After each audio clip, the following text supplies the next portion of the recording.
Poucas experiências mexem tanto com o íntimo de um homem quanto perceber que alguém insiste em te definir pelo que você já não é mais. Não é um ataque direto, é algo mais sutil, um comentário deslocado, uma lembrança fora de hora. Uma frase que traz à tona uma versão antiga de você que já ficou para trás. Antes de continuar, se essa reflexão faz sentido para você, escreve serenidade nos comentários. Não como um ritual vazio, mas como um lembrete consciente do estado interno que estamos buscando aqui. Porque o tema de hoje não é sobre o passado em si, é sobre poder. Quando alguém usa o seu passado contra você, o que está realmente em jogo não é a lembrança, é o controle emocional, é ver se você ainda reage, se ainda se explica, se ainda sente culpa por algo que já foi transformado em aprendizado. O impulso natural é se defender, justificar, explicar o contexto, provar que você mudou. Mas o estoicismo ensina algo que vai contra esse impulso automático. Nem toda explicação liberta. Algumas apenas reforçam a prisão. Epicteto dizia que não são os fatos que perturbam os homens, mas os julgamentos que fazem sobre eles.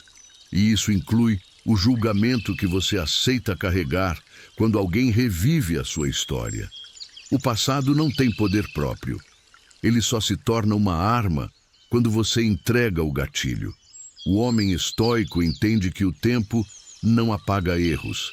Ele os transmuta. Aquilo que foi fraqueza vira critério. Aquilo que foi queda vira estrutura. Aquilo que foi dor vira discernimento. Mas nem todos conseguem lidar com essa transformação. Porque quando você muda, você expõe. E quando você evolui, você incomoda. A sua maturidade vira um espelho desconfortável para quem permaneceu preso às mesmas atitudes, aos mesmos vícios, às mesmas justificativas. Por isso, alguns tentam te reduzir ao passado, não por justiça, mas por medo. O estoico percebe algo fundamental. Quem insiste em te lembrar de quem você foi, muitas vezes não suporta quem você se tornou. E diante disso, a filosofia estoica não propõe confronto emocional. Ela propõe domínio interno. Esse domínio se manifesta em 3 níveis profundos de postura interior. O primeiro é a reconciliação com a própria história. Enquanto você briga com o seu passado, qualquer um pode usá-lo contra você. Mas quando você faz as pazes com quem foi, a vergonha perde espaço. Aceitar não é se orgulhar do erro, é não permitir que ele continue te governando. Sêneca escreveu que uma consciência em paz é a fortaleza mais segura, e nada constrói mais essa fortaleza do que a autoaceitação lúcida.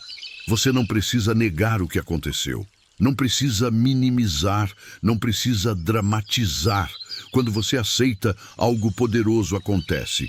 O outro percebe que não há onde ferir. Tentar envergonhar alguém que já se perdoou é como tentar empurrar uma muralha. Imagine um soldado antigo exibindo suas cicatrizes. Elas não o diminuem, elas comprovam que ele atravessou batalhas e permaneceu de pé. Da mesma forma, o seu passado não é uma sentença, é um registro de sobrevivência. O segundo nível é a transmutação do significado. O estoico não pergunta por que isso aconteceu comigo. Ele pergunta, o que isso me ensinou sobre mim, sobre os outros e sobre a vida? Essa mudança de eixo transforma ataques em evidências de crescimento. Marco Aurélio lembrava a si mesmo que tudo o que acontece pode ser usado como matéria-prima para a virtude. Nada é desperdiçado na mente disciplinada. Quando você entende que aprendeu, o passado perde o papel de acusador e assume o papel de mestre. A conversa muda. O peso muda, o impacto emocional desaparece. Você não é mais definido pelo evento, mas pela consciência que nasceu depois dele. E isso é algo que ninguém pode tirar de você. O terceiro nível é o silêncio consciente. Não o silêncio da omissão covarde, mas o silêncio da escolha estratégica. O estoico sabe que nem toda provocação merece resposta. Nem toda lembrança merece palco. Nem toda pessoa merece acesso à sua história. Às vezes, a pergunta mais poderosa não é dita em voz alta. Ela é feita internamente. Qual é a intenção por trás disso? Quem revive o seu passado muitas vezes tenta fugir do próprio. Quem te acusa busca aliviar a própria consciência.